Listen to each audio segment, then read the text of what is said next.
না, চুক্তি হলো না এই কথাটা যতটা সহজ শোনায়, এর ভেতরের অর্থ ততটাই জটিল। কারণ এখানে চুক্তি হয়নি মানেই সব শেষ নয়, আবার সব ঠিক আছে তাও নয়। বরং যুক্তরাষ্ট্র এবং ইরান এর বর্তমান অবস্থা এমন এক পর্যায়ে দাঁড়িয়ে যেখানে কূটনীতি চলছে কিন্তু এগুচ্ছে না, যুদ্ধ থেমেছে কিন্তু শেষ হয়নি, আর বিশ্ব ভীতু চোখে তাকিয়ে আছে কখন কোন দিকে পরিস্থিতি ঘুরে যায়।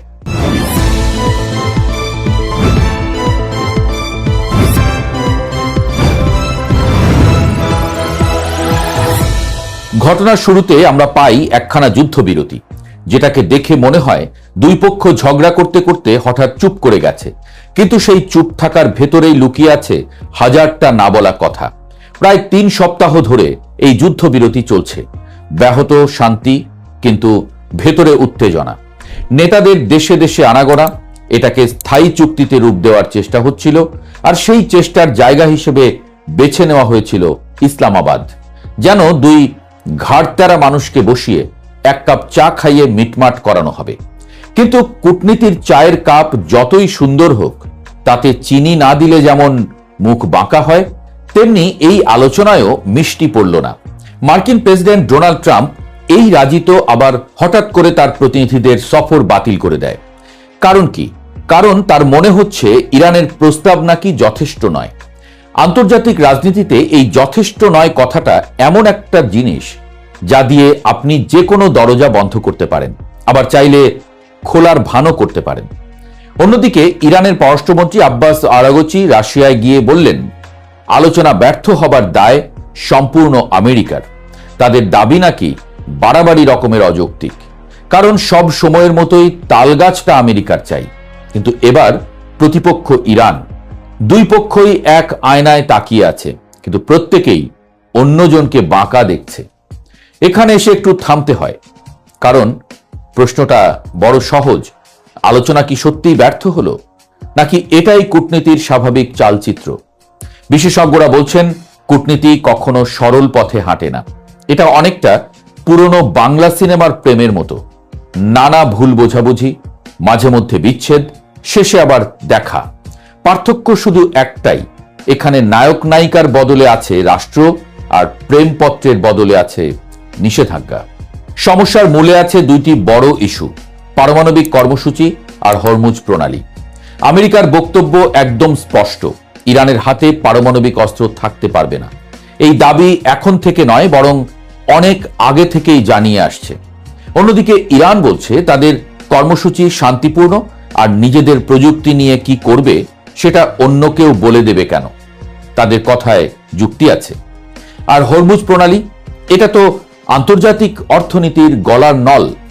যুদ্ধের আগে বিশ্বের প্রায় 1/5 তেল এই পথ দিয়ে যেত, এবার সেটা কার্যত বন্ধ। ফলে তেলের বাজারে যে অস্থিরতা তৈরি হয়েছে তা দেখে মনে হয় বিশ্ব অর্থনীতি যেন এক পায়ে দাঁড়িয়ে আছে, আর অন্য পা হাওয়ায় ঝুলছে।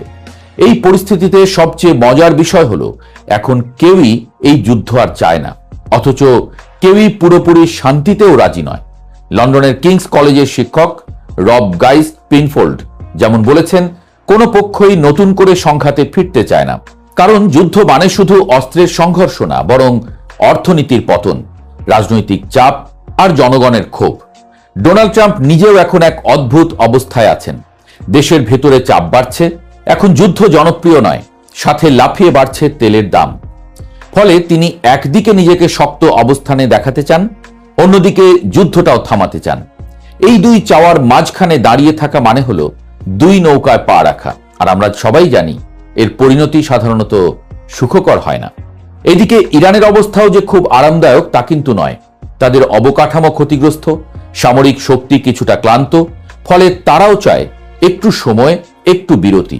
অর্থাৎ দুই পক্ষই হাঁপাচ্ছে, কিন্তু কেউই স্বীকার করছে না যে তারা ক্লান্ত। এই জায়গাটাকেই বলা যায় না যুদ্ধ না শান্তি, এক ধরনের ঝুলন্ত অবস্থা, যেখানে সবাই অপেক্ষা করছে কে আগে চোখ নামাবে। ইতিহাস বলছে এই ধরনের অবস্থা নতুন নয়। 2015 সালের পারমাণবিক চুক্তি, যেটা জেসিপিওএ নামে পরিচিত, তা হতে প্রায় 2 বছর সময় লেগেছিল। আর সেই চুক্তি থেকে 2018 সালে ডোনাল্ড ট্রাম্প নিজেই বেরিয়ে এসেছিলেন। মানে যে জিনিস বানাতে বছর লাগে তা ভাঙতে লেগেছিল একটা ঘোষণা। তাই ট্রাম্পকেও বিশ্বাস করছে না ইরান। আরো পেছনে গেলে দেখা যায় যুক্তরাষ্ট্র আর ভিয়েতনামের মধ্যে শান্তি চুক্তি হতে 5 বছর সময় লেগেছিল। অর্থাৎ কূটনীতি হলো সেই ছাত্র যে পরীক্ষার হলে বসে প্রথম আধা ঘন্টা কিছুই লেখে না, তারপর হঠাৎ করে লেখা শুরু করে। বর্তমান পরিস্থিতিতে সরাসরি আলোচনা বন্ধ থাকলেও পরোক্ষ যোগাযোগ কিন্তু চলছে। পাকিস্তান, ওমান, রাশিয়া সবাই এই খেলায় মধ্যস্থতাকারীর ভূমিকায়। ইরান লিখিত বার্তা পাঠাচ্ছে, আমেরিকা ফোনে কথা বলার আহ্বান জানাচ্ছে। বাইরে থেকে দেখে মনে হয় সব শান্ত, কিন্তু ভেতরে ভেতরে চলছে নানান হিসাব নিকাশ। রাশিয়ার প্রেসিডেন্ট ভ্লাদিমির পুতিনের ভূমিকাও এখানে গুরুত্বপূর্ণ হয়ে উঠেছে। তিনি বলছেন মধ্যপ্রাচ্যে শান্তি প্রতিষ্ঠায় রাশিয়া কাজ করবে। এই ধরনের বক্তব্য শুনলে মনে হয় যেন বড় ভাই এসে বলছে তোমরা ঝগড়া করো না, আমি আছি। কিন্তু বাস্তবে বড় ভাইয়ের নিজেরও কিছু স্বার্থ থাকে, সেটাও ভুলে গেলে চলবে না। এদিকে বিশ্ববাজার ইতোমধ্যেই প্রতিক্রিয়া দেখাচ্ছে। তেলের দাম বাড়ছে, জাহাজ চলাচল কমে গেছে, অর্থনীতি চাপে পড়ছে।